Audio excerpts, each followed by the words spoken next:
नमस्कार, स्वागत है आप सभी का। न्यूज रूम लाइव देख रहे हैं आप और मैं हूं आपके साथ शीतल शर्मा। न्यूज रूम लाइव में अगले 45 मिनट तक हम लगातार आपके साथ बने रहेंगे। देश दुनिया से हर खबर आपको बताएंगे बारीकी से। संसद में क्या हो रहा है, सड़कों पर किस तरह से प्रदर्शन हो रहे हैं और इसके साथ साथ देश की सियासत किस प्रकार से बढ़ रही है और विदेशों में भारत का डंका या पीएम मोदी का डंका किस प्रकार से बज रहा है। हर खबर आपके सामने होगी, आपके समक्ष होगी। बस आप लगातार हमारे साथ बने रहिए। शुरुआत न्यूज रूम लाइव की इस वक्त की कुछ मुख्य हेडलाइंस के साथ करेंगे। आज की पहली बड़ी खबर, संसद में शीतकालीन सत्र का 13वां दिन है और आज भी जबरदस्त हंगामा देखने को मिल सकता है और अब 11 बजे लगभग संसद की कार्यवाही शुरू हो जाती है। अब देखना होगा आज किस तरह से संसद को संभाला जाएगा या जो बिल कल पेश हुआ था उस पर आज जो विपक्ष की प्रतिक्रिया है वो क्या रहने वाली है। इसके साथ बात करेंगे खड़गे के उस बड़े बयान की। उन्होंने कहा कि राजनीतिक बदले की भावना से ये सब हो रहा है, यानी जो नेशनल हेराल्ड का मामला है वो राजनीतिक बदला है, वो बदले की भावना से किया जा रहा है। ये मल्लिकार्जुन खड़गे जो राष्ट्रीय अध्यक्ष कांग्रेस के, उन्होंने कहा। इसके साथ ही बात होगी एक और बड़ी खबर की। जम्मू कश्मीर के मानसर में सर्च ऑपरेशन चलाया जा रहा है। ये तस्वीरें भी आपके सामने और इस सर्च ऑपरेशन के जरिए कुछ आतंकवादियों को वहां पर छिपे होने की जो सूचना मिली है।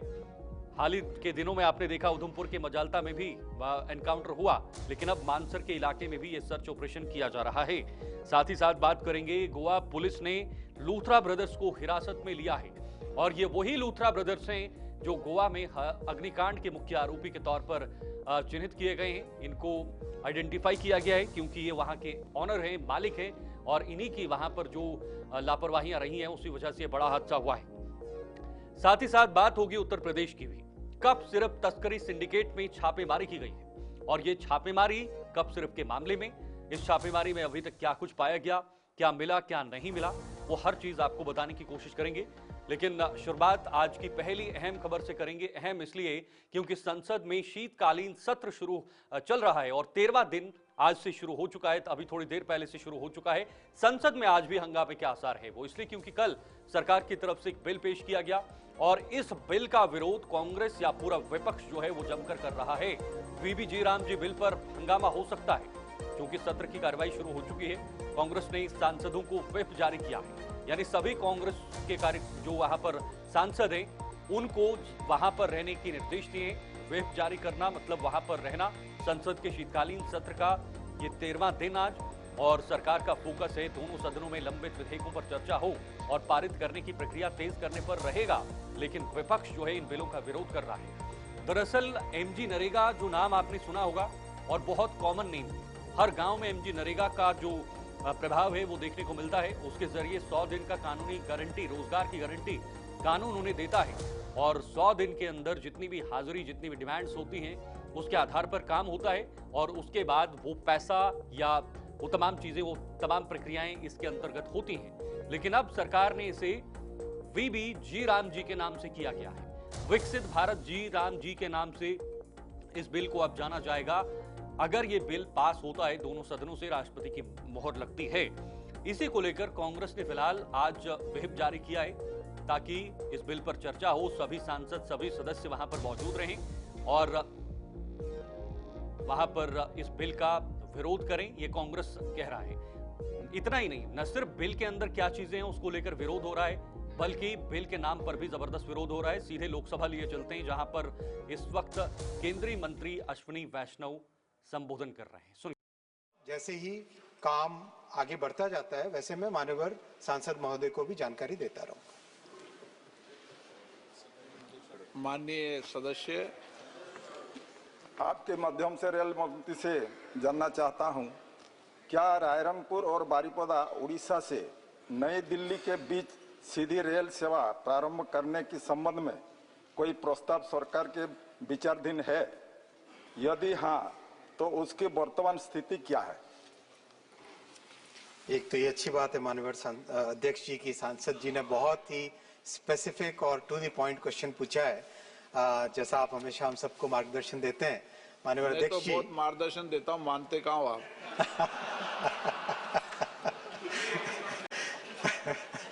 कुछ तो मानते भी है, कुछ लोग तो मानते भी है। माननीय अध्यक्ष जी, माननीय अध्यक्ष जी, मयूरभंज से 3 गाड़ियां बहुत अभी हाल ही में नई चालू हुई थी कोलकाता के लिए, रांची के लिए और राउरकेला के लिए कनेक्टिविटी। उन तीनों का भी बहुत अच्छा लोगों में प्रभाव है। और इसके अलावा भी चाहे मयूरभंज हो या देश के किसी भी कोने से हो, बहुत सारी नई गाड़ियां इस समय में चालू हुई है, चाहे वंदे भारत हो, अमृत भारत हो, बाकी दूसरी गाड़ियां भी। माननीय सांसद महोदय ने जो स्पेसिफिक डिमांड की है, उस डिमांड के लिए अगर वहां पे फिजिबिलिटी हुई तो जरूर उस पर काम करेंगे। श्री गोडम नागेश। अध्यक्ष महोदय, अमृत भारत स्टेशन योजना अंतर्गत देश भर में 1337 स्टेशन में चिन्हित किए गए। हमारा तेलंगाना में भी 40 स्टेशन का चिन्हित किए गए। उसमें 40 में से केवल 4 स्टेशन का ही काम पूरा हुआ। मेरे संसदीय क्षेत्र आदिलाबाद तेलंगाना में 2 स्टेशन का बासर और आदिलाबाद का चिन्हित किए गया। ये अमृत भारत स्टेशन में एक का काम जारी है। मैं मंत्री महोदय से ये पूछना चाहता हूं आपके माध्यम से अध्यक्ष जी, क्या ये अमृत भारत स्टेशन का ये वर्क्स कंप्लीट करने के लिए कोई समय सीमा निर्धारित है क्या? माननीय अध्यक्ष जी, चलते ट्रैफिक में स्टेशन का पुनर्निर्माण करना बहुत ही डिफिकल्ट काम होता है, क्योंकि सेफ्टी अपने आप में बहुत इंपॉर्टेंट है, सबसे इंपॉर्टेंट है। और जब ट्रैफिक चल रहा है, गाड़ियां चल रही है, ऐसे में स्टेशन का पुनर्निर्माण करना अपने आप में बहुत ही कॉम्प्लेक्स काम है। विश्व के कई देश हैं जिसमें जब स्टेशन का रीडेवलपमेंट का काम चलता है, तब वहां पे ट्रैफिक को 3-3, 4-4 साल के लिए रोक लिया जाता है। ऐसा भारत में हम नहीं कर सकते, क्योंकि अपने यहाँ रेलवे से मूवमेंट बहुत ज्यादा है। 750 करोड़ लोग रेलवे से ट्रैवल करते हैं। इसलिए सावधानी के साथ, बहुत ही ध्यान रखते हुए, सेफ्टी को प्रायोरिटी देते हुए काम किया जा रहा है। श्री तमिल सेल्वम। தேங்க்யூ பேரவைத் தலைவர் அவர்களே.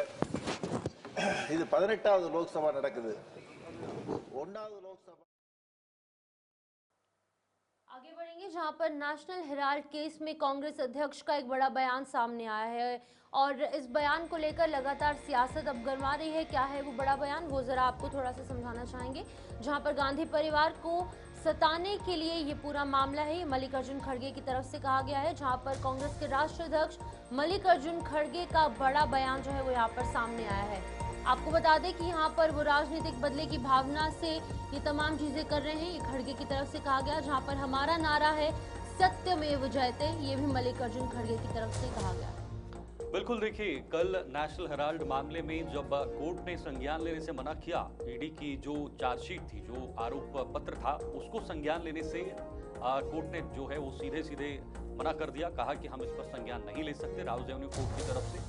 उसके बाद कांग्रेस ने इसे बड़ी कानूनी जीत के तौर पर देखा, और ये सिर्फ कानूनी जीत ही नहीं बल्कि राजनीतिक जीत भी मानी जा सकती है कांग्रेस के लिए। मानसिक रूप से कांग्रेस ये बता रही है, कल से लगातार सरकार पर विरोध किया जा रहा है कि बदले की भावना है, गांधी परिवार को इसके जरिए फंसाया जा रहा है ताकि गांधी परिवार पर कोई दाग लगे और इसका राजनीतिक फायदा बीजेपी को या बाकी उनके सहयोगी दलों को मिले, ये उनका कहना है। मल्लिकार्जुन खड़गे ने आज ये प्रेस कॉन्फ्रेंस करके कहा है, आपको जरा सुनाते हैं कांग्रेस के अध्यक्ष मल्लिकार्जुन खड़गे ने क्या कुछ कहा है। ये लोग ये कर रहे हैं कि एक पॉलिटिकल वेंडेटा, एक द्वेष के दृष्टि से ये केस किया जा रहा है, और उसके कारण क्या है उन्होंने बताया। अब ये पेपर आज का नहीं, 1938 में फ्रीडम फाइटर्स ने एक पेपर को एस्टैब्लिश किया कि आजादी दिलाने के लिए, लेकिन ये लोग आज मनी लैंडिंग, सीबीआई ऐसे एजेंसीज को उपयोग करके हमारे कांग्रेस नेताओं को बदनाम कर रहे हैं। खासकर गांधी फैमिली को उन्होंने सताने के लिए ही ये केस डाला है, नहीं तो इसमें कुछ नहीं है। और कोई एफआईआर नहीं है, कोई प्राइवेट पर्सन एफआईआर डालता है, उसके ऊपर एक कार्रवाई करते हैं।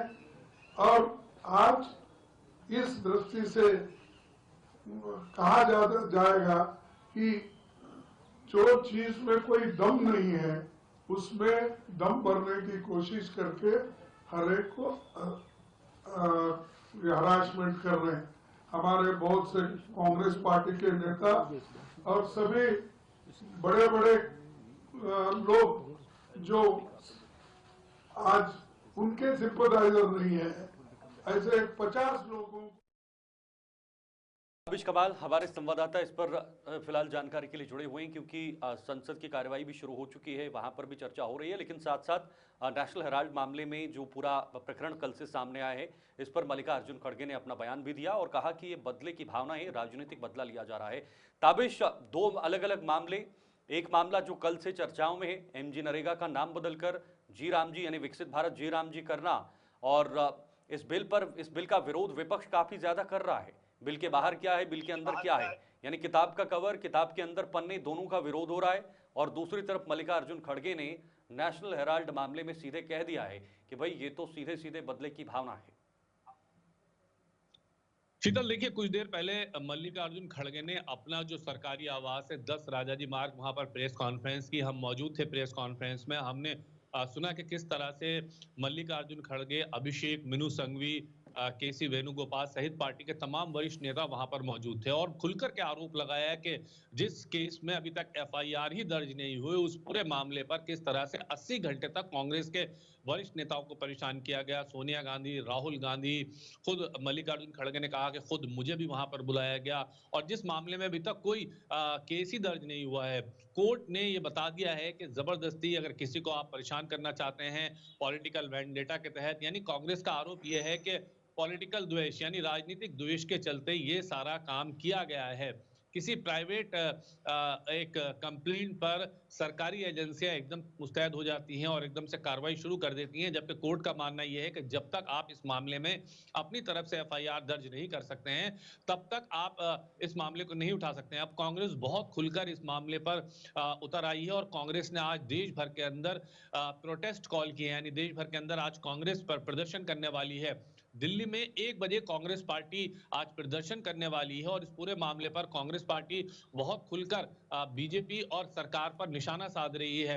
1 बजे के करीब कांग्रेस के तमाम कार्यकर्ताओं को दिल्ली में प्रोटेस्ट के लिए बुलाया गया है। दिल्ली बीजेपी कांग्रेस अध्यक्ष देवेंद्र यादव की अगुवाई में आज ये प्रोटेस्ट होने वाला है। यानी देखा जाए कहीं ना कहीं आज कांग्रेस पार्टी सड़कों पर नजर आएगी। वहीं संसद में भी अभी कुछ देर के बाद हमें संग्राम देखने के लिए मिल सकता है, क्योंकि ये पूरा मामला बहुत ज्यादा गरमाया हुआ था। इस मामले में राहुल गांधी, सोनिया गांधी, मल्लिकार्जुन खड़गे सहित पार्टी के कई वरिष्ठ नेताओं से इस मामले में ईडी ने पूछताछ की है।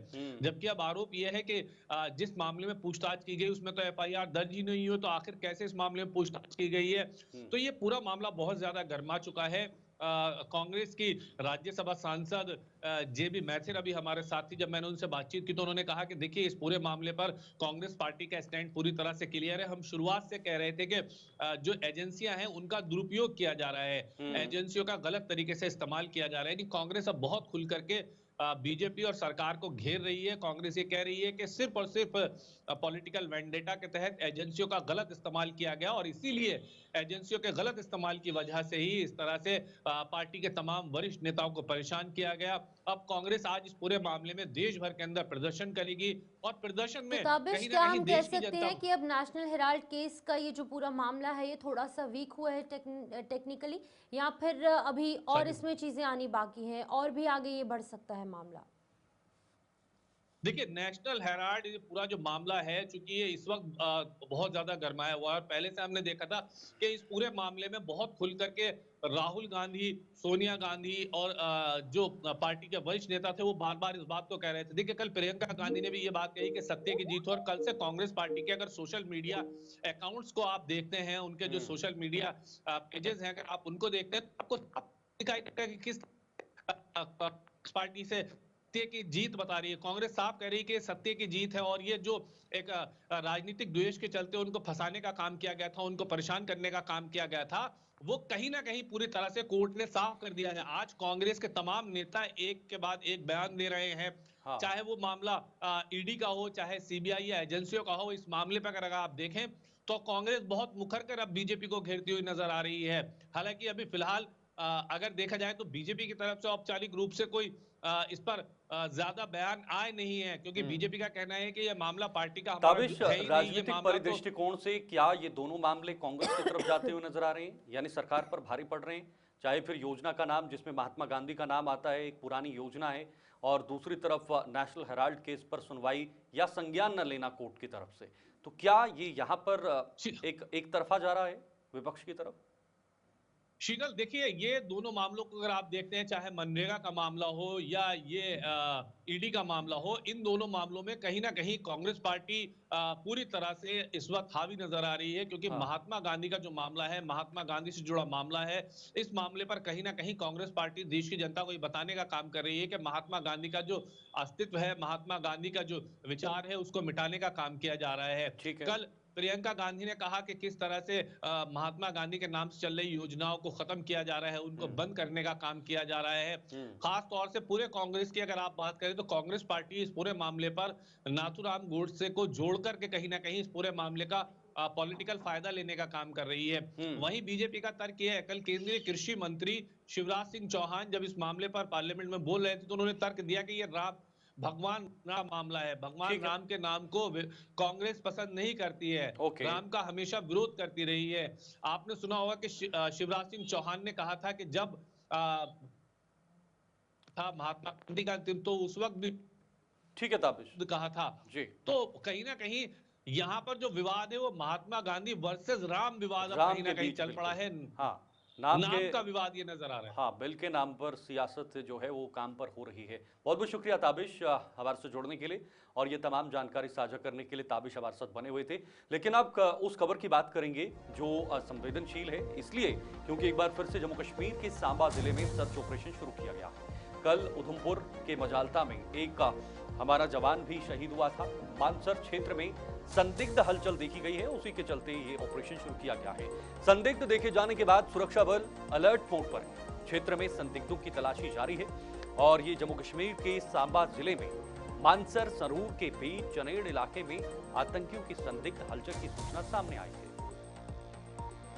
बता दें कि सांबा जिले के अंतर्गत ये मानसर इलाका है, जहां पर कि अक्सर इस तरीके की संदिग्ध गतिविधियां जो है वो देखने की बातें लोगों की तरफ से कही जाती है। लेकिन मानसर में नहीं, सांबा के एडजॉइनिंग एरियाज में ऐसी चीज़ें देखी जाती है। लेकिन फिलहाल आपको बता दें कि यहाँ पर सांबा क्योंकि इंटरनेशनल बॉर्डर के साथ सटा हुआ इलाका है और यहाँ पर अक्सर इस तरीके की मूवमेंट्स ट्रेस की जाती है। लेकिन फिलहाल स्थानीय लोगों ने हथियार और बैग के साथ 3 संदिग्धों को देखा और देखे जाने की जानकारी जो है वो सुरक्षा एजेंसियों को दी। और सूत्रों के मुताबिक अगर बात करेंगे तो यहाँ पर आपको बता दें कि लगातार इसको लेकर अब इनमें से 2 संदिग्ध पठानी सूट पहने हुए थे, जबकि जो तीसरा व्यक्ति था वो सैन्य वर्दी यानी कि कॉम्बैट ड्रेस में कहीं ना कहीं ड्रेस्ड अप था। और सूचना मिलते ही जम्मू कश्मीर पुलिस ने अन्य सुरक्षा बलों के साथ इलाके में सर्च ऑपरेशन शुरू कर दिया है और अतिरिक्त बलों को भी तैनात किया गया है और पूरे क्षेत्र को घेर कर तलाशी लगातार जारी है। सुरक्षा एजेंसियां संदिग्धों की तलाश में जुटी हैं और जो स्थिति है उस पर लगातार नजर रखी जा रही है।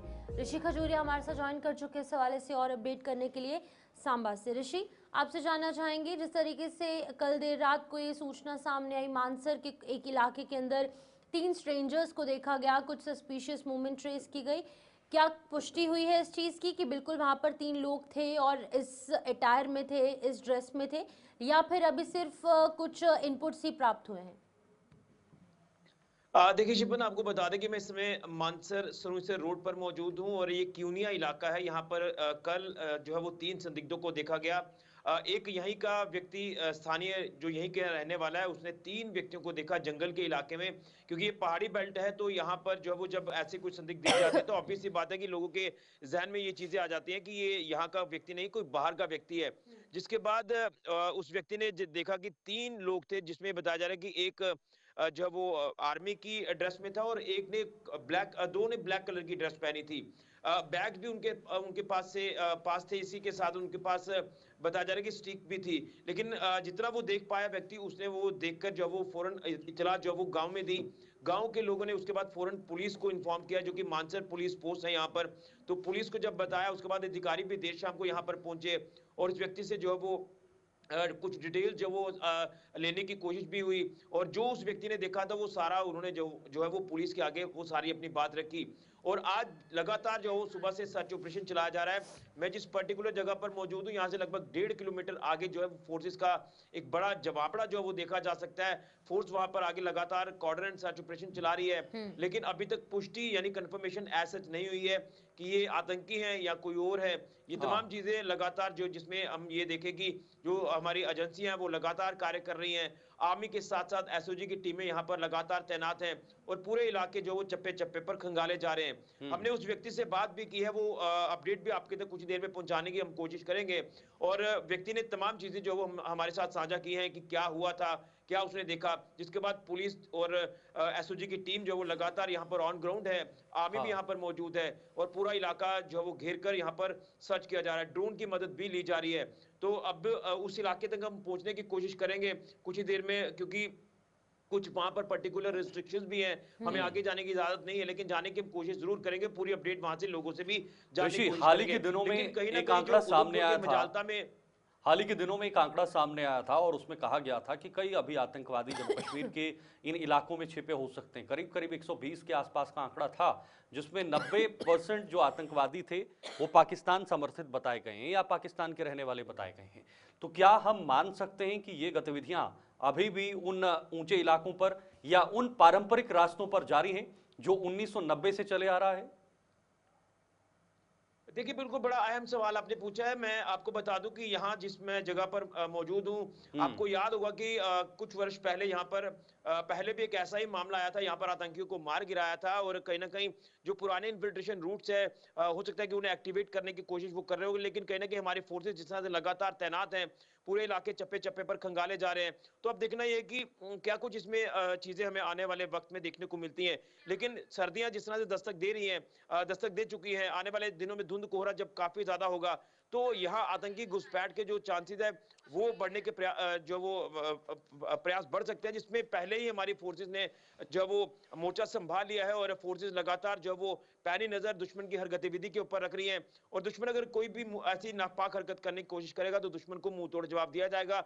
लेकिन अभी फिलहाल यहाँ पर जो कॉर्डर एंड सर्च ऑपरेशन चलाया जा रहा है, इसमें बड़ा इंपॉर्टेंट ये हो जाता है कि जो फोर्सेज यहाँ पर हमारी डटी हुई हैं, उनका मकसद एक ही है कि जो संदिग्ध यहाँ पर देखे गए हैं, अगर कोई ऐसी पुष्टि हो जाती है कि वो आतंकी हैं, तो उन्हें जल्द से जल्द न्यूट्रलाइज किया जाए बिना वक्त गवाए। लेकिन फिलहाल सर्च ऑपरेशन लगातार जारी है फोर्सेस का। इस पर्टिकुलर मानसर सुरसर इलाके की बात करें, सुरसर रोड की बात करें, क्यूनिया इलाका, यहाँ पर लगातार सर्च चलाई जा रही है। ओके, ठीक है ऋषि, बहुत बहुत शुक्रिया। आप जरा पल पल की अपडेट हम तक साझा करते रहेगा और हम भी दर्शकों तक ये जानकारी पहुंचाएंगे। इसी बीच गोवा अग्निकांड को लेकर एक बड़ी खबर, लुथरा ब्रदर्स को गोवा लेकर जो है वो पुलिस पहुंच चुकी है और अब पूछताछ के लिए लुथरा ब्रदर्स को गोवा लाया गया है। 2 दिन गोवा पुलिस की हिरासत में लुथरा ब्रदर्स रहेंगे और अग्निकांड के बाद थाईलैंड भाग गए थे, लेकिन अब इन्हें जो है पहले इनका जो पासपोर्ट है वो रद्द किया गया, वो सस्पेंड किया गया, इनका कैंसिल किया गया और उसके बाद अब इन्हें वहां पर पकड़कर अब भारत वापस लाया जा रहा है और अब वो गोवा पहुंच चुके हैं। अब फिलहाल पुलिस की गिरफ्त में है। पुलिस ने इन्हें जो है अपने पास पूछताछ के लिए रखा है।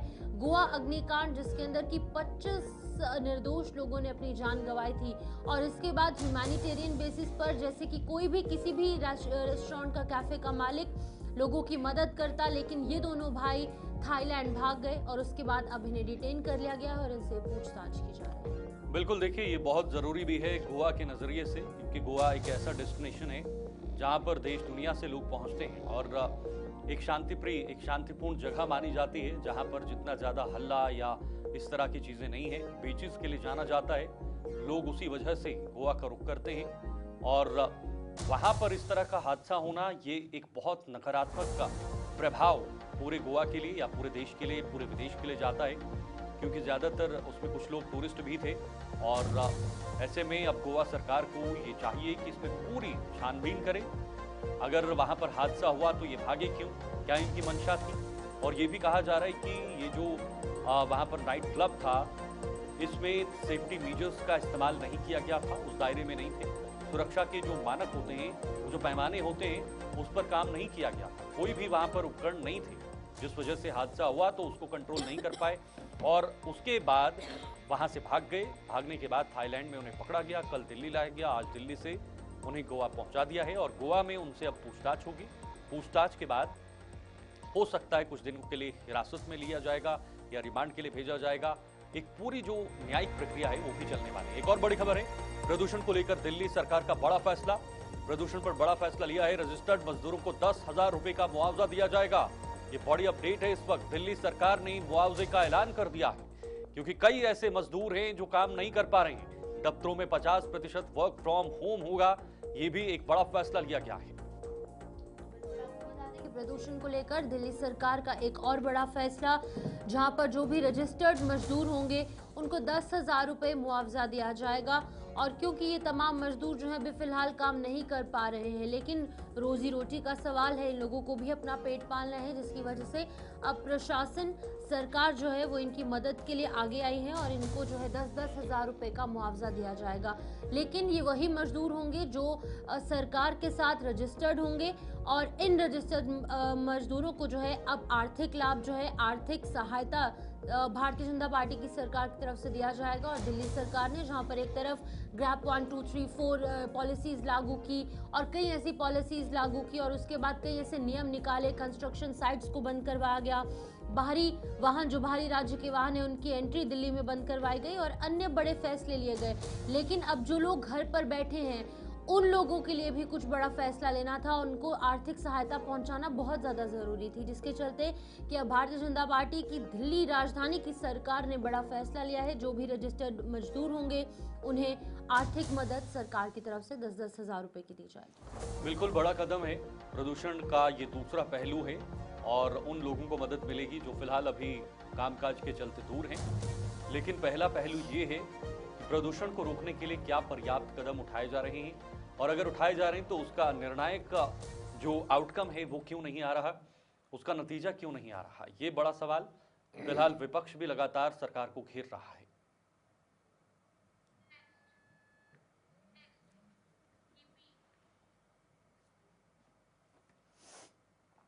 इधर कप सिर्फ तस्करी सिंडिकेट में छापेमारी की गई है। लखनऊ, आजमगढ़ सहित कई जगहों पर यह छापेमारी की गई है और जांच एजेंसियों की जांच में बड़ा खुलासा भी हुआ है। ये कप सिर्फ तस्करी का मामला जो सिंडिकेट था, इसमें छापेमारी की गई है। ये बताया गया कि फर्जी ई-वे बिलों के जरिए कप सिर्फ की सप्लाई की गई और इसमें शुभम जायसवाल, विकास नार्वे, मनोहर लाल की तलाश की जा रही है। इधर आरपीएफ पौमा के संचालक मनोहर लाल जायसवाल को ईडी ने किया था तलब, लेकिन पेश नहीं हुआ। उसे वहां पर बुलाया गया था लेकिन पेश नहीं हुए।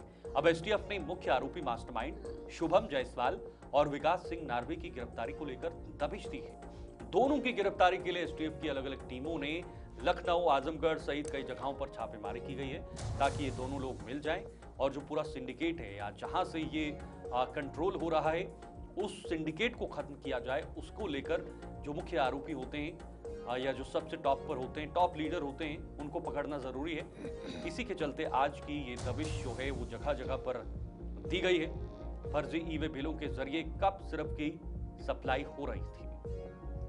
तो बिल्कुल जांच में खुलासा हुआ है कि आरोपियों ने आरपीएफ फार्मा के जरिए बड़ी मात्रा में कफ सिरप की सप्लाई की और कई राज्यों में ये सप्लाई की गई।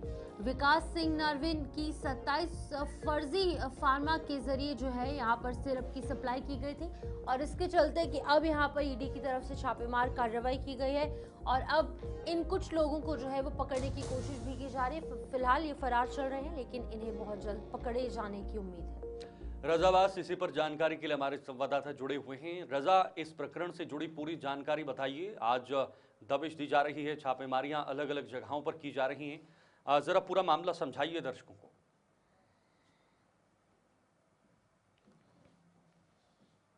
दस्तावेज मिले हैं जो बांग्लादेश में सिंडिकेट था, जहां बांग्लादेश में सप्लाई होती थी। और आपको एक बात बता दें, इस विषय पे राजनीतिक भी गर्म हो चुकी है। अब पहले जो है अखिलेश यादव कोडेन भैया कह रहे थे, अब कोडेन माफिया कहने लगे हैं। तो एक व्यक्ति विशेष की तरफ इशारा भी अखिलेश यादव निरंतर कर रहे हैं। अब देखने वाली बात है कि ईडी छापे में क्या क्या दस्तावेज मिलते हैं, दस्तावेज से क्या सूत्र ईडी तैयार करता है और कितने सफेद पोश जो इसके पीछे हैं, जो आकलन लगाया जा रहा है, उनके नाम बहुत जल्द उजागर होने जा रहे हैं। तो जांच में कोई भी आदमी बच नहीं सकता और जांच में, क्योंकि बच्चों की मृत्यु का मसला था और कोडेन का दुरुपयोग का मैटर था, जिसको जो है सरकार नजरअंदाज नहीं कर सकती। जितने भी लोग हैं सरकार जरूर उनके नाम को उजागर करने जा रही है।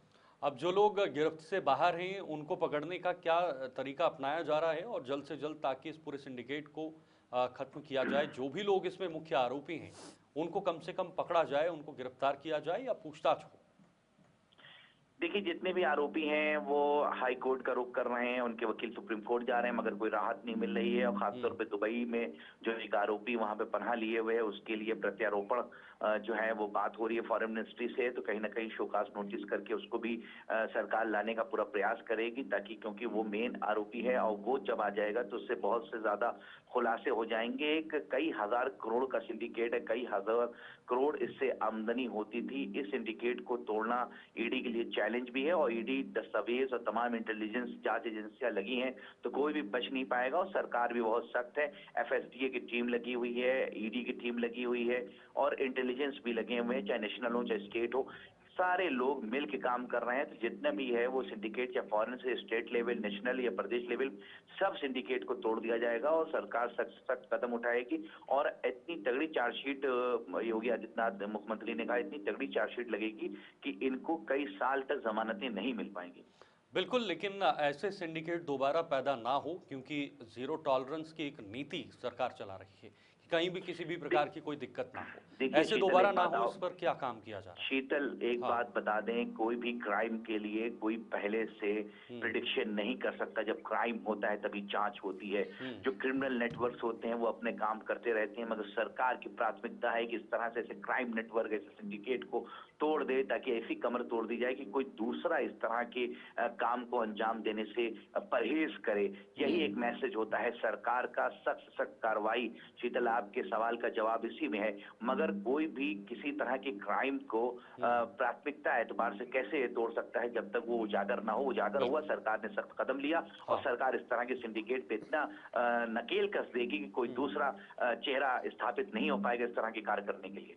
ठीक है, बहुत बहुत शुक्रिया रजा तमाम जानकारी देने के लिए। तो यहाँ पर लगातार अलग अलग तरीके से छापेमार कार्रवाई ईडी की तरफ से कफ सिरप केस के अंदर जारी है। इसी बीच आगे बढ़ेंगे अमेठी से बड़ी खबर, जहाँ पर संदिग्ध परिस्थितियों में बंद गोदाम में एक ब्लास्ट हुआ है और भीषण विस्फोट से पूरी बिल्डिंग धराशायी हो गई। मलबे में दबने की वजह से एक व्यक्ति की मौत हुई है और दूसरा व्यक्ति फिलहाल घायल हो गया है। सूचना पर पुलिस और प्रशासन, तमाम राहत जो टीमें हैं वो मौके पर पहुंची और 4 दुकानें भी धराशायी हुई और ताला खोलकर अचानक से जैसे ही ताला खोला जा रहा था वैसे ही ब्लास्ट हो गया। ये जो आई विटनेसेस हैं, जो घायल हैं, जो उस समय वहां मौजूद थे, उनकी तरफ से कहा जा रहा है। फिलहाल कारणों का पता लगाने की कोशिश की जा रही है और पुलिस लगातार वहां पर जांच कर रही है। बिल्कुल, जामो क्षेत्र के भादर रोड का पूरा मामला आया है। इसकी कुछ तस्वीरें हैं आपके स्क्रीन पर। ब्लास्ट के बाद कई सारी दुकानें वहां पर क्षतिग्रस्त हुई, पूरी बिल्डिंग धराशायी हो गई क्योंकि ये भीषण विस्फोट बताया गया। मलबे में दबने से एक की मौत अभी तक हुई है, दूसरा घायल हुआ है और सूचना पर पुलिस और बाकी टीमें मौके पर पहुंची, इस पूरे मामले का संज्ञान लिया और जो कुछ लोग फंसे हुए थे उनको निकाला, अस्पताल पहुंचाया, लेकिन एक व्यक्ति की दर्दनाक मौत हुई। अब इस भीषण विस्फोट का पता लगाया जा रहा है। ये तस्वीरें आप देख रहे हैं, कुछ सिलेंडर वहां पर नजर आ रहे होंगे, कुछ बाकी चीजें नजर आ रही होंगी और ब्लास्ट की वजह क्या है उसकी जानकारी ली जा रही है। कुलदीप सिंह हैं हमारे संवाददाता, इस पर जानकारी के लिए हमारे साथ। कुलदीप, क्या जानकारी है, क्योंकि ये बताया जा रहा है कि बहुत ही भीषण विस्फोट हुआ है। विस्फोट की वजह क्या है, क्या अभी तक कोई प्रारंभिक जांच हुई है? जी बिल्कुल, बात की जाए तो अमेठी के जामो थाना क्षेत्र के कस्बे में ही ये भीषण विस्फोट हुआ है और मैं ग्राउंड पर खड़ा हूँ अभी। पुलिस ने फिलहाल घटनास्थल की ग्राउंडिंग कर दी है और फोरेंसिक टीम का अभी तक इंतजार किया जा रहा है। देर रात हुए इस हादसे में जहाँ एक लोगों की मौत हुई है तो एक अन्य जो यहाँ पर मौजूद थे वो घायल हुए हैं। भीषण विस्फोट इतना ज्यादा भीषण था कि 4 दुकानें यहाँ की उड़ गई, आसपास के जो मकान थे उनमें भी दरारें आई हैं, क्षतिग्रस्त आसपास के मकान हुए हैं। तो पूरे देखा जाए तो प्रशासन को जैसे सूचना पहुंचती है, पुलिस लोकल लोगों के सहयोग से राहत बचाव का कार्य शुरू करती है और जो घायल है उनको हॉस्पिटल पहुंचाया जाता है जहां उनका प्राथमिक उपचार होता है। फिलहाल जो घायल थे उनकी स्थिति ठीक है, लेकिन वही दूसरे व्यक्ति की मौत हो जाती है। तो दुकान में लगे ताले को खोलने के दौरान ये पूरा विस्फोट हुआ है और देखते ही देखते पूरी बिल्डिंग यहाँ पर धराशायी हो गई। फिलहाल शुरुआती जो बातें निकल कर आ रही थी शीतल, वो बताया जा रहा था कि ये सिलेंडर का विस्फोट है, लेकिन अब इस रहस्य को और ज्यादा तब बढ़ता हुआ दिखाई दे रहा है जब सिलेंडर इस मलबे से सुरक्षित बरामद हुआ है। यहाँ पर खड़ी बाइक भी बरामद हुई है, पेप्सी की गोदाम थी, पेप्सी की तमाम खाली बोतलें यहाँ पर मिली है, तमाम ऐसी बोतलें हैं जो कहीं ना कहीं इस विस्फोट के दौरान टूट गई हैं। और फिलहाल अभी तक घटना के कारणों का स्पष्ट जो है पता वो नहीं लग सका है। बिल्कुल, लेकिन और क्या-क्या मानक इस पूरी घटना से जुड़े हुए बताए जा सकते हैं या और क्या कारण ब्लास्ट के हो सकते हैं? सिलेंडर अगर सुरक्षित है, तो क्या ऐसी चीजें हैं जिस पर नजरें जा रही हैं ब्लास्ट को लेकर?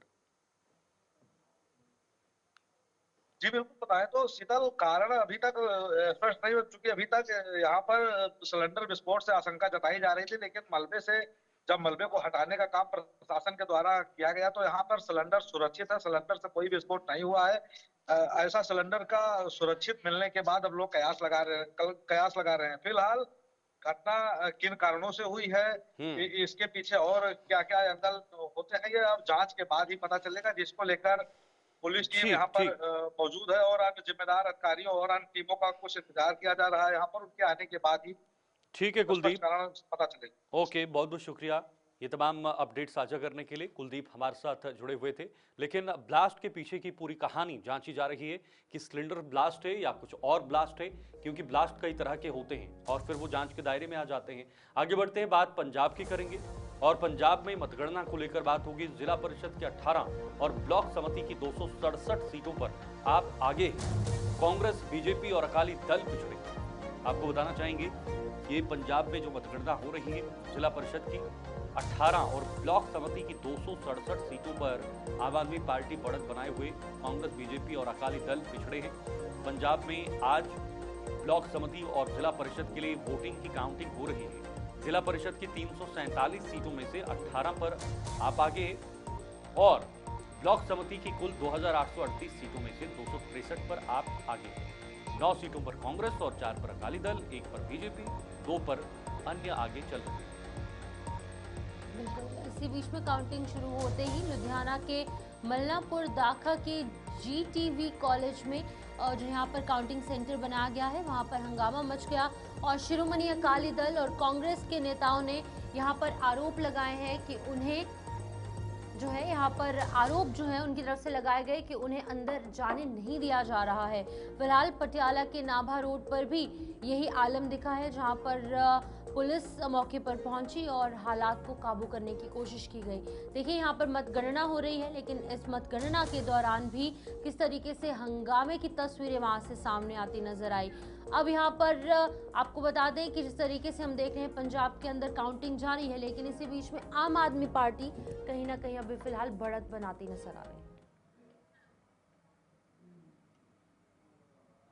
तो चलिए, न्यूज रूम लाइव में फिलहाल के लिए इतना ही। हम दोनों को दीजिए इजाजत। आप बने रहिए हमारे साथ, खबरों का सिलसिला जारी है। नमस्कार।